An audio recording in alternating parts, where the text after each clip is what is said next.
And welcome to Community Matters. I'm Ian Pilkington, and joined in the studio today by Paul Sherratt from the organisation Samaritans. Hello, Paul. Hello, Ian. Lovely to be here. Thanks for coming in. It's good to meet you, actually. We had a bit of a natter off air about a beautiful part of Devon over in the South Hams. Which you're not from round here, are you? Let's get that out in the open to start with. You're down here now, but you aren't. That's right. Let's right. grapple with the thorny issues. Thanks for exposing me as a blow-in. I appreciate well, your that, accent's going to give you away. Your accent's going to do that. So, but you're based down here now. You're from Yorkshire. Yeah. So we moved. Myself, my wife, and my youngest daughter moved down here nearly 4 years. Nearly 4 years ago to build a house in Newton Ferris, which we've moved into and is now virtually complete, and it's amazing. We love it. We absolutely love it down here. We knew the area. We knew Newton Ferris, so it wasn't a difficult choice. But yes, on the day when the Pantechnicon left the house in Yorkshire, it was quite emotional. Pantechnicon, I haven't heard that for ages. And so there was two of them, and yeah, it was a very emotional moment, really, because we'd lived in that house and brought two kids up. We'd been there for 20 odd years, so it was a big move. So that's a big move to come down to Devon. Did you know you were going to be... Were you working with Samaritans in Yorkshire? No, I had done volunteering work before. And really because, I worked in a corporate job, and you kind of get to the point sometimes where you think, what's this really all about, And so my wife suggested that perhaps volunteering might help put a bit of depth and meaning into your day-to-day life. And then when we came down here, I was only working 3 days a week and just thought, well, actually, I've got a bit of time. So why Samaritans? For me, being so new down here, I didn't know any of that. Now I know a bit more of the kind of small and more nuanced charities or people who are looking for volunteers. But back then, Samaritans is a well-known brand. We kind of feel we understand what it's for, even if we're not part of it. And so I just looked on the website and applied, and here we are today, really. Okay, and so you volunteer with Samaritans. You're the branch director in Plymouth as well. Yeah, so I did the training, got through my probation. It's quite a long. It's a fantastic process to become a Samaritan. You have an interview. You then have 6 weeks of 6 sessions of what's called core training. You then go on probation for 6 months. But thereabouts, with further training before you become, you get your kind of official stamp to become a listening volunteer, where you don't need assistance. And I'd only been a Samaritan for kind of 18 months, and I got a phone call saying, would I be interested in being the branch director? Okay. Which I said yes, without really understanding what it entailed. But to be honest, it's a huge privilege, not just to be a listening volunteer, to be on the phone for people who need to talk to somebody, but also to try and build the Samaritans community in Plymouth, really. And our region is, Plymouth, East Cornwall and Southwest Devon. So it's a big area, and it's a huge privilege to lead the team that's trying to grow that service, really. That length of training speaks to the importance of the work that's being done, really, doesn't it? Because you're working with real people in really difficult situations. You can't really play around with that. You need to be appropriately trained and capable of listening and responding and helping rather than hindering. Exactly.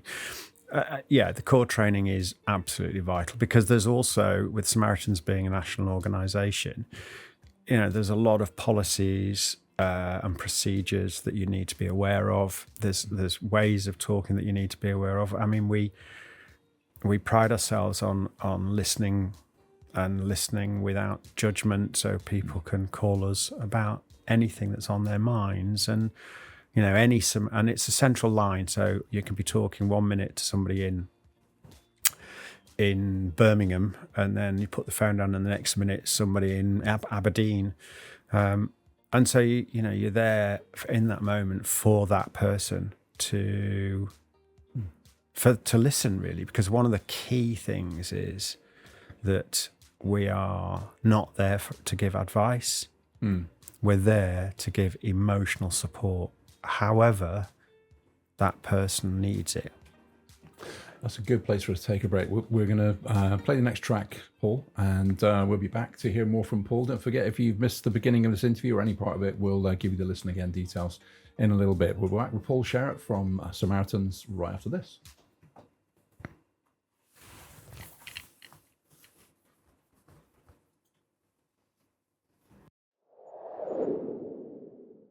Welcome back. If you've just joined us, welcome. This is Community Matters. I'm talking with Paul Sherratt from Samaritans. And Paul, you gave us an overview of coming down here, volunteering, your heart and why you wanted to volunteer. Are there many volunteers in the Plymouth area with Samaritans? So we have over 100 volunteers in our branch, which is amazing. And a large proportion of those that's listening volunteers, and there's also support volunteers who also play a really important role. And we also have a shop down at the Broadway in Plymstock, and they're the shop volunteers. I cannot tell you how important they are in terms of helping us to keep the branch open, because of course nothing comes for free. Yep. Yeah, and keeping the lights on and the water heated is a big part of what the shop helps us with. So they're very important to us. I mean, they are, don't get me wrong, we are always looking for more volunteers, always. Yeah, and we're not unusual in that.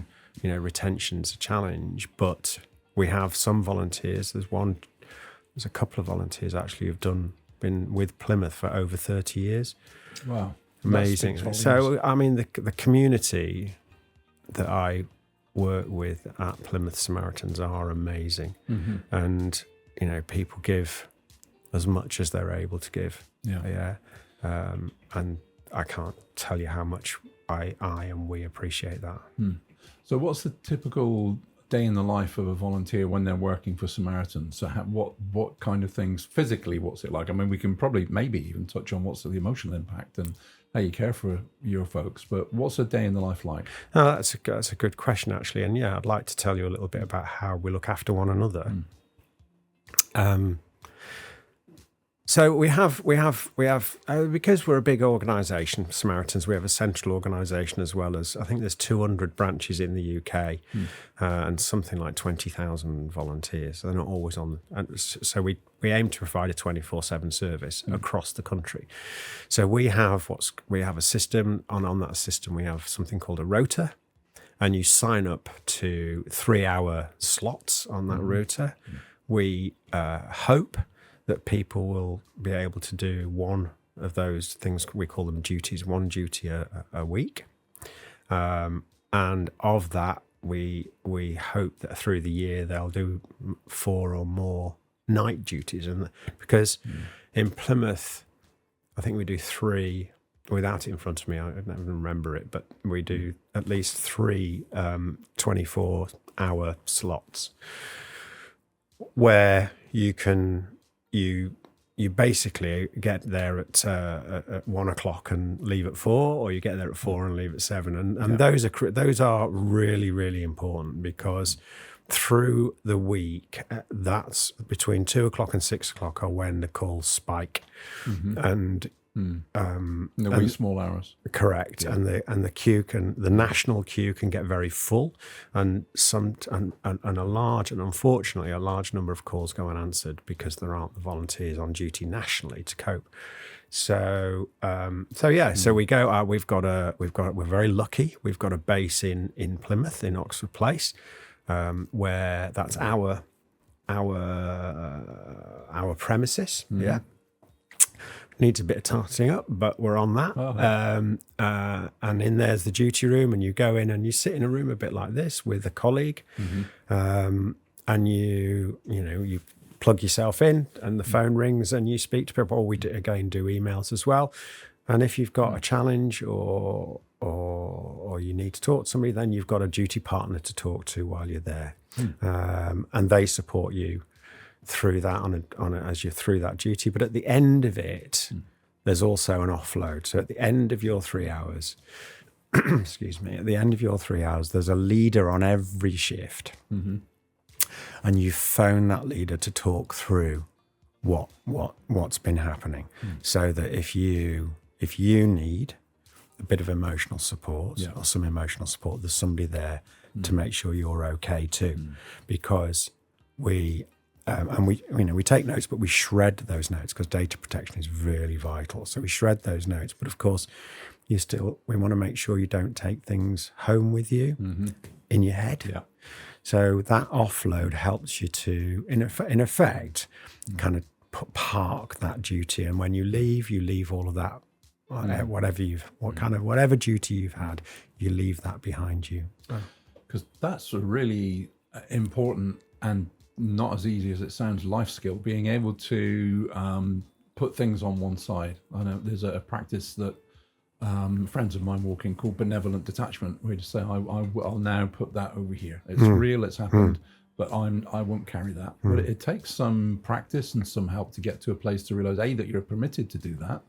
Because if you're a caring person, it can be hard to let go of things. So that sounds like it's a vital part of the work. Absolutely critical, yeah, absolutely critical. The leaders are really, really important. And they're just listening volunteers like I am.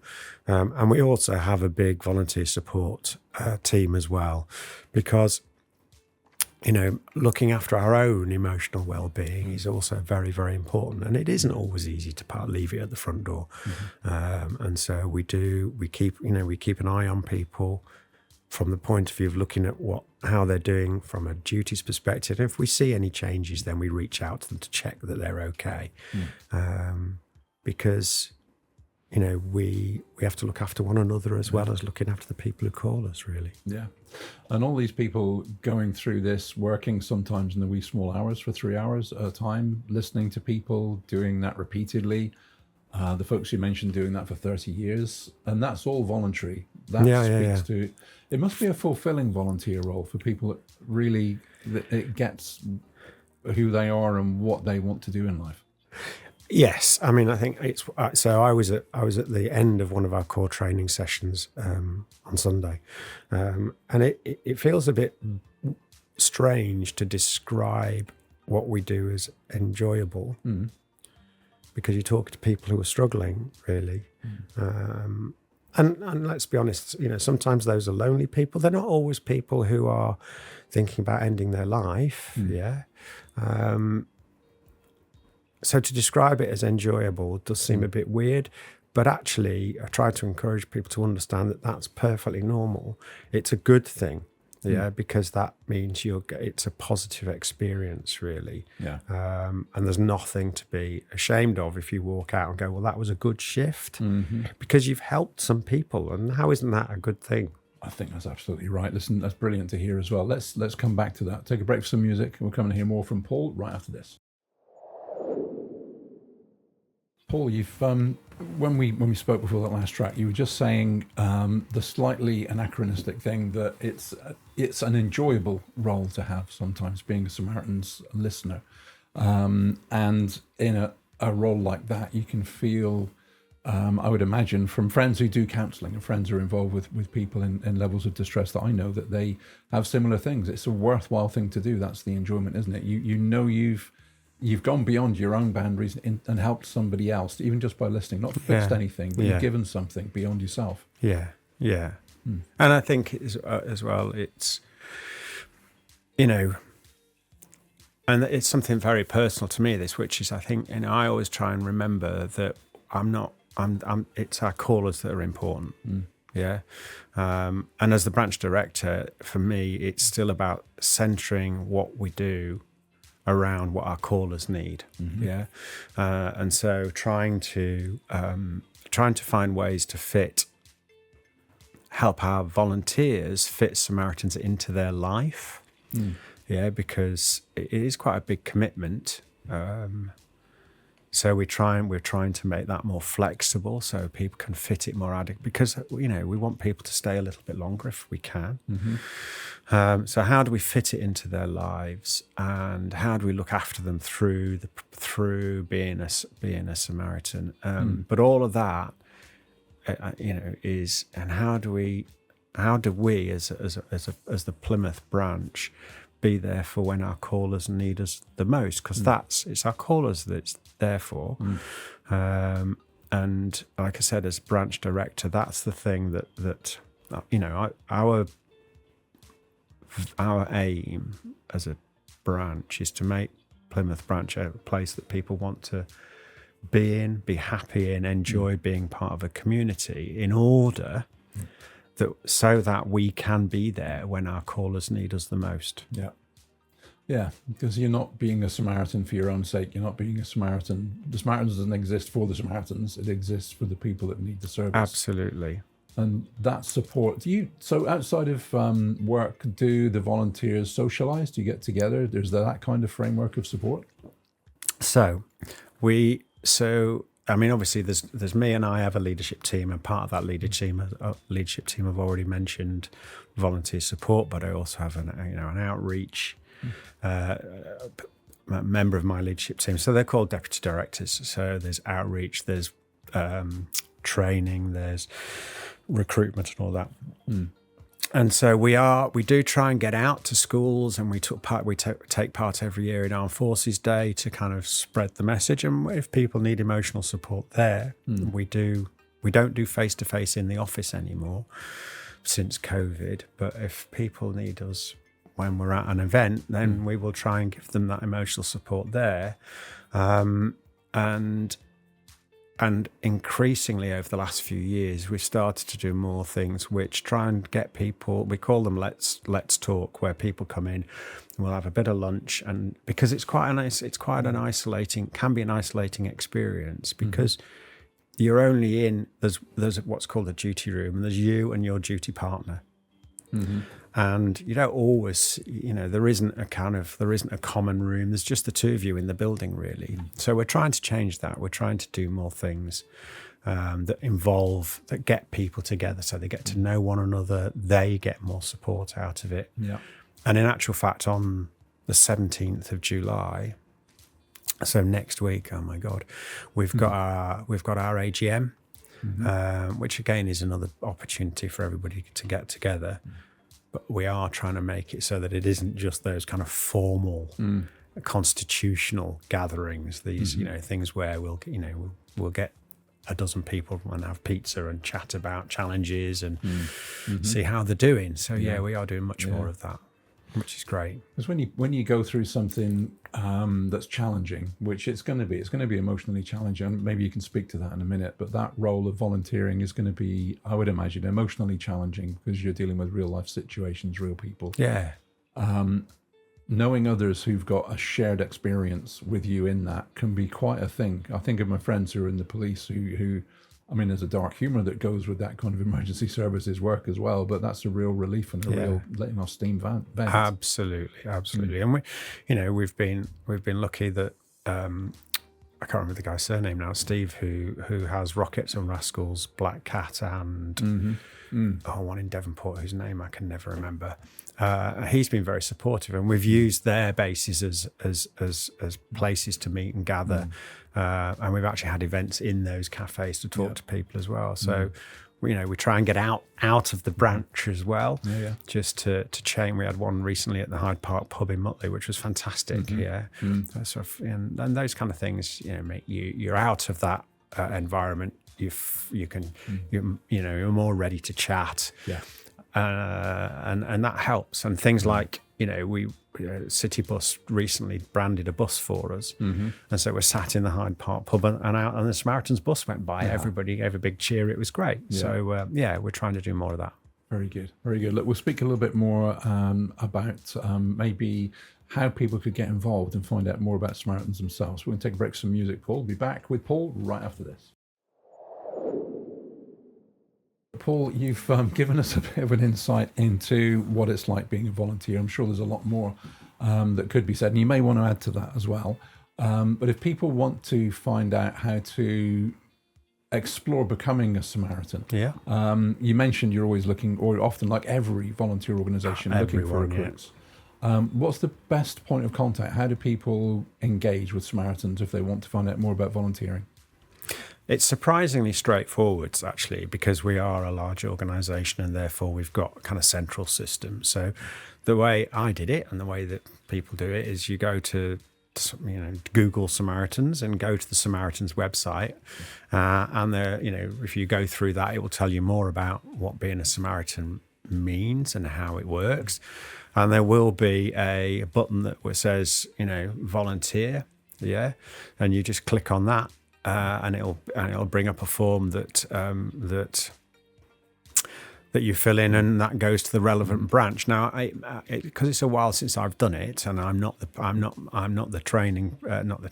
recruitment person. You probably need to find the specific Plymouth branch, but I'm pretty certain. I hadn't been down here very long before I did it, and it was very straightforward. So there's a central website that you can express an interest. Following that, you will be asked to come for an interview. And really, it's not an interview like for a job or anything. It's much, much more about helping prospective volunteers understand what being a Samaritan involves. Yeah. And then after that, you will then be asked to take part in a core training session, which we run 4 a year. And they run for 6 weeks. I think they're 3-hour sessions, varying days depending on when my training director sets those up. And then after that, you get 6 mentored sessions. So you're partnered with a mentor. It's the first time you're in what we call the duty room when you're taking calls. Yeah. And then after that, you become a probationer, where you would sit with an experienced listening volunteer, but you crack on and do your own calls. There's nobody listening in. Yeah. So that's the process. So if you want to become and you're absolutely right, Ian, like all volunteer organisations, there's 2 challenges. One is getting more volunteers in, and the other is how do we make it so that people can want to stay a little bit longer. What kind of qualities, let's not try and rule anybody out, but what do you need to be a Samaritan's volunteer? That I honestly don't have the answer to that. I don't think you need anything. I think I think people who I honestly don't think you need anything, really. You don't need any qualifications. The core training takes care of all of that. We, as an organisation, we are trying to put more emphasis on equity, diversity, and inclusion. Yeah. So one of the challenges for us as an organisation, and me and my team here in Plymouth, is how do we reflect more effectively the diversity within our region, and with our branch, because it's in quite an old building, how can we make it more accessible? So those are some of the challenges, really. But no, there's no age limit. There's no, there's absolutely no kind of. I think the main thing is what we want to do is to make sure people are emotionally strong enough to take it on board, and be, and it be successful for them. But equally, if you start the training and you find it's more than you thought it was going to be, and then there's no. That does sound, there's such a lot of training and such a lot of mentoring you've described, that you're given options all the way through that to realise whether it's for you and whether you're for the role. Correct. So absolutely. And that's an easy in. So an easy in, really, if you're interested, you're qualified to find out more. Basically. Absolutely. So if you're listening, you're absolutely right. If you're interested, definitely all you need to do is click on that website and reach out. Yeah. And, me and my team will take care of everything else really and help you become, because what we want you to experience the what we experience and how much makes you feel, how rewarding it is, to be there for people when they're picking up the phone. Yeah. For whatever reason they're calling us, really. Paul, that's great. We'll take a break for a track. We'll be back and hear more from Paul about Samaritans right after this. Don't forget, if you've missed any of this, we'll give you the listen again details later. In fact, I won't tease you. What's the point of doing that? Go to crossribbons.co.uk/Plymouth, hit the listen again, and you can get any segment of this show that you like. And also catch it on YouTube, probably. That's it. We'll be back right after this.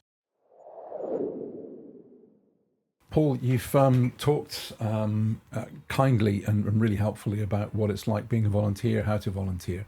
And maybe I'd like to revisit a little bit of that about your own journey on that very briefly in a minute. But before then, you prompted me off air, so let's get real with that one. For people that are listening that are thinking, I could do with talking to someone, I don't think my problem's serious enough, or any other reason for not contacting Samaritans, can you widen the scope as you've done with volunteering? How and why and when is Samaritans really there for somebody? Yeah, so I think all of us have the impression that Samaritans are only there for people who are feeling suicidal, people who are thinking about ending their life. And of course, sorry, I'm going to get a bit emotional here. Mm-hmm. And of course, that is absolutely a time, because our mission is to live in a world where fewer people die by suicide. Okay, so if anybody is feeling suicidal, for goodness sake, pick up the phone. Right. That having been said, people who are feeling lonely, people who have got. The thing we can't do and don't do and won't do is give anybody advice. So, but we still get people calling up for advice. But we're there to give emotional support, and so we will, explain in a kind way that we can't give any advice, but how are you feeling, right? And so, if you need emotional support, it doesn't matter what it's for, then don't hesitate to ring 116 123. You'll get through to a Samaritan somewhere in the country who will be there for you for as long as you need them. And if sometimes it can be 10 minutes, sometimes it can be an hour. Obviously we try to take calls and take them on that journey, but it isn't just about people who are feeling or thinking about, or even in the throes of taking their own life. In actual fact, the majority of calls I would suggest are not people who are considering suicide. Well, they may be considering it, but then they've got other things going on in their lives, and they need somebody to talk to who they know will listen without any judgment and provide a safe space for people to talk about anything at all, really. We have, every call is anonymous. I think it's important to let your listeners know that. So when somebody rings, when I pick up the phone, I don't know what your name is. I don't know where you are. I don't know what your phone number is. I don't know anything about you. And in fact, if you don't want to tell me any of those things, that's absolutely fine. We won't give out personal details ourselves either. And we, as I said, we don't give out any advice. And that means that if somebody does need help, if somebody is in crisis, we are not able to act the fastest way. So if somebody has, for example, taken measures to take their own life, then the fastest way for them to get the help they need is to put the phone down to us and phone 999. We can do it for them, but there's a process that we need to go through. So the fastest way is always to take control yourself. But, we will be there for those people, regardless of what's going on for them. And we're there for anybody, really, regardless of what's going on for them. As I said, to listen, not judge, and give people a safe space to talk about how they're feeling. And from let's just go to a Bible story perspective. That very story of the Samaritan, the point of that person should not, by cultural standards, have helped the person that they helped. Exactly. They had every reason not to, but the whole thing was not judging this. Here's a person in need. What can I do? Exactly. How can I just be there? Exactly. And you're absolutely right. Because of course, when you talk to people, you do find out more about them, and sometimes you do end up talking to people whose views are very different to your own. But it isn't about taking your own thoughts or prejudices or likes or dislikes into that conversation. You're there for that person. Yeah. That person that's on the phone, or because we also do emails, or when somebody emails you, that's what you're there for. To, as I said, to listen without judgment, really. Well, you come across really compassionate, you come across really kind throughout a conversation pre the interview, being very kind with me because I'd completely not put this interview in the diary, but also no, genuine quality. And you clearly, in getting emotional there, and thank you for being open with that. This is real for you. And that speaks volumes, I think, for the organisation as well, that you're a director of in your volunteer capacity in Plymouth. So thank you. Paul, thank you for coming in. It's been a privilege listening to what you say. Just for the listeners, could you give out that contact phone number again? It is 116123.